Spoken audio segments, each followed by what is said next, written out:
ప్రియులారా, మన ప్రభు అయిన యేసుక్రీస్తు నామములో మీకు శుభోదయం. ప్రతిదినం ప్రభుతో అనుదిన ఆత్మీయ ఆహారం. మే 8 శుక్రవారం. నేటి లేఖన పఠనం యెషయా గ్రంథం 13వ అధ్యాయము 1 నుండి 22 వచనాలు. నేటి ధ్యాన లేఖనం యెషయా గ్రంథం 13వ అధ్యాయము 1-19 వచనాలు. ఆమోజు కుమారుడైన యెషయాకు బబులోను గూర్చి ప్రత్యక్షమైన దేవోక్తి.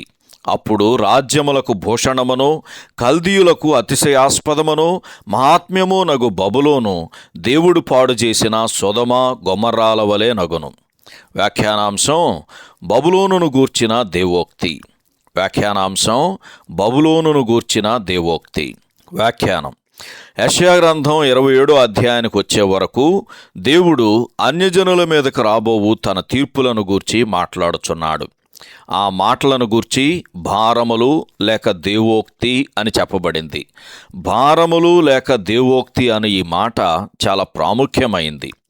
దైవజనుడు పూర్వకాలములో వలె రాబో తీర్పును గూర్చి ప్రకటించవలసి వస్తే గనక దానిని బట్టి అతని హృదయము భారంతో నిండకుండా ఉండటం అసాధ్యం. చారిత్రాత్మకంగా చూస్తే గనక యెషయా కాలము నాటి దేశములను గూర్చి ఇక్కడ మొదటిగా చెప్పబడింది.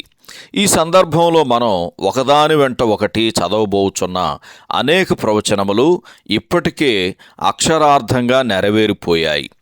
యాత్రికులు చెప్పే మాటలను బట్టి చూస్తే బబులోను ఇప్పటికే నిర్మానుష్యంగా, భీతిగొలిపేదిగా, ఎడారిలో సంచరించు క్రూర మృగములకు నివాస స్థలముగా ఉన్నట్లు యెషయా గ్రంథం 13వ అధ్యాయము 17-22 వచనాలు చదివితే మనకు తెలుస్తుంది.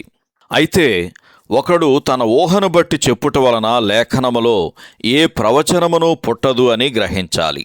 అంటే ప్రవచనం అనేది మనుష్యుని ఊహను బట్టి కానీ, చరిత్రలో నెరవేరిన తర్వాత కానీ చెప్పేది కాదు అని పేతురు రాసిన 2వ పత్రిక 1వ అధ్యాయము 20వ వచనం చదివితే మనకు అర్థమవుతుంది. పరిశుద్ధాత్ముడు మనకు అనుగ్రహించు గ్రహింపు శక్తితో మనం పరిశోధించవలసిన దేవుని ప్రధానమైన తుది అంశం ఏమంటే క్రీస్తును గూర్చి మరియు భవిష్యత్తులో ఆయన చేయనయ్యున్న 1000 ఏండ్ల పాలన గూర్చియే. ప్రవచన ప్రకారమైన మరొక బబులోను ఉండబోచున్నది. అదేమంటే అబద్ధముతోనూ భ్రష్టత్వముతోనూ నిండిన నామకార్థ సంఘమే అని ప్రకటన గ్రంథం 17వ అధ్యాయము 5వ వచనం, అలాగే 18వ అధ్యాయం కూడా చదివితే మనకు అర్థమవుతుంది.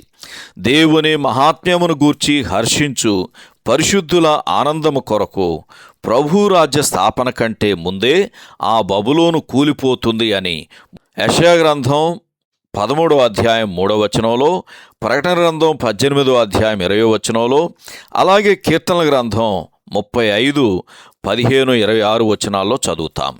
సహోదరుడు జాన్ కోక్లన్ శుభములతో వందనాలు.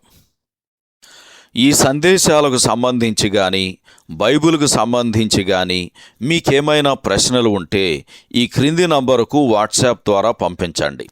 మీ ఆత్మీయ క్షేమాభివృద్ధి కోసం అనుభవజ్ఞుల ద్వారా జవాబులు అందించబడతాయి.